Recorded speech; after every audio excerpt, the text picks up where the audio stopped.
काँग्रेसला फक्त एक जागा किंग मेकर होण्याची शक्यताच नाही, काँग्रेसची नशीब नाही। तर भाजप 43 आणि आप 26 जागांवर आघाडीवर, काँग्रेस फक्त एका जागेवर आघाडीवर आहे। यापूर्वी 2013 मध्ये आप आणि काँग्रेसची सत्ता होती, काँग्रेसने आपला पाठिंबा दिलेला होता। यावेळी सुद्धा तसं काही घडतं का असे प्रश्न होते, कारण वेगवेगळ्या शक्यता वर्तवल्या जात होत्या, पण जनतेने सुस्पष्टपणे आपला कौल दिलेला आहे। भाजप सर्वात मोठा पक्ष दिल्ली विधानसभा निवडणुकीत झालेला आहे आणि काँग्रेसला मिळाली आहे फक्त एक जागा। तर कलानुसार आपण पाहतो की दिल्लीमध्ये कमळ फुलणार हे चित्र आतापर्यंत स्पष्ट झालंय।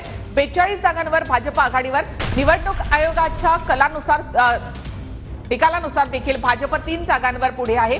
भाजप 42 आणि आप 27 जागांवर आघाडीवर, काँग्रेसने मात्र फक्त एका जागेवर आघाडी घेतलेली आहे। 69 पैकी 70 जागांचे कौल आता हाती आलेले आहेत, त्यापैकी 42 जागांवर भाजपने आघाडी घेतलेली आहे, तर आपचे उमेदवार 27 जागांवर। पण सगळ्यात मोठा धक्का आपला तो म्हणजे या 27 जागांमध्ये ना अरविंद केजरीवाल आहेत, ना मनीष सिसोदिया आहेत, ना आतिशी आहे। पण भाजप आपला हा एक मोठा धक्का। दिल्लीमध्ये स्वबळावर हॅट्रिक करण्याची केजरीवाल यांची संधी हुकताना या ठिकाणी पाहायला मिळत आहे। भाजप 42 तर आप 27 जागांवर आघाडीवर, काँग्रेस एका जागेवर आघाडीवर। तर देशाच्या राजधानीमध्ये तब्बल 27 वर्ष भाजपला कधीही सत्ता स्थापन करता आली नव्हती, मात्र आता भाजपने मोठा कमबॅक केलाय। 42 जागांवर भाजप या ठिकाणी आघाडीवर आहे। आपला मोठा धक्का देत या ठिकाणी भाजप मोठा पक्ष ठरताना दिसतोय।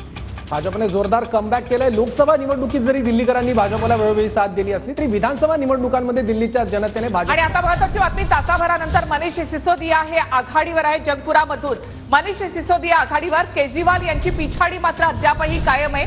मनीष सिसोदिया आता आघाडीवर। तासाभरानंतर सिसोदिया हे आघाडीवर आले, त्यामुळे आपच्या कार्यकर्त्यांच्या देखील जीवात जीव आला असेल, कारण तिन्ही प्रमुख नेते हे आपचे पिछाडीवर होते आणि आता 26 जागांचा आपचे उमेदवार आघाडीवर आहे आणि त्यामध्ये एका प्रमुख नेत्याचा सुद्धा समावेश आहे। ही बाब आपच्या कार्यकर्त्यांचा निवडणूक आयोगानुसार भाजप 6 आणि आप 2 जागांवर आघाडीवर आहे। ह्या निवडणूक आयोगाच्या वेबसाईटवरून आपण पाहतोय की निवडणूक आयोगानुसार भाजप 6 आणि आप 2 जागांवर आघाडीवर।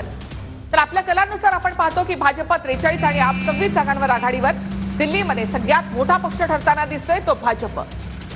यात काहीशी दिलासा देणारी बाब म्हणजे आपच्या कार्यकर्त्यांना आणि आम आदमी पक्षाला, ते म्हणजे मनीष सिसोदिया हे बऱ्याच काळापासून पिछाडीवर होते, त्यांनी आता आघाडी घेतलेली आहे। पण अरविंद केजरीवाल आणि आतिशी दोघंही अजूनही पिछाडीवर आहेत। अरविंद केजरीवाल यांच्यासाठी हा मोठा धक्का असेल। केजरीवाल अद्यापही पिछाडीवर आहेत। भाजप 43 आणि आप 26 जागांवर आघाडीवर, मनीष सिसोदिया एका तासानंतर आता आघाडीवर आलेले आहेत। 69 जागांचे कौल हाती आलेले आहेत। दिल्लीतल्या सर्वच्या सर्व जागांचे कौल हाती आले आहेत, त्यानुसार 43 जागांवर भाजपने आघाडी घेतलेली आहे। सर्वात मोठा पक्ष दिल्ली विधानसभा निवडणुकीत भाजप ठरलेला आहे, तर दुसऱ्या क्रमांकाला फेकला गेलेला आहे आम आदमी पक्ष 26 जागांचा।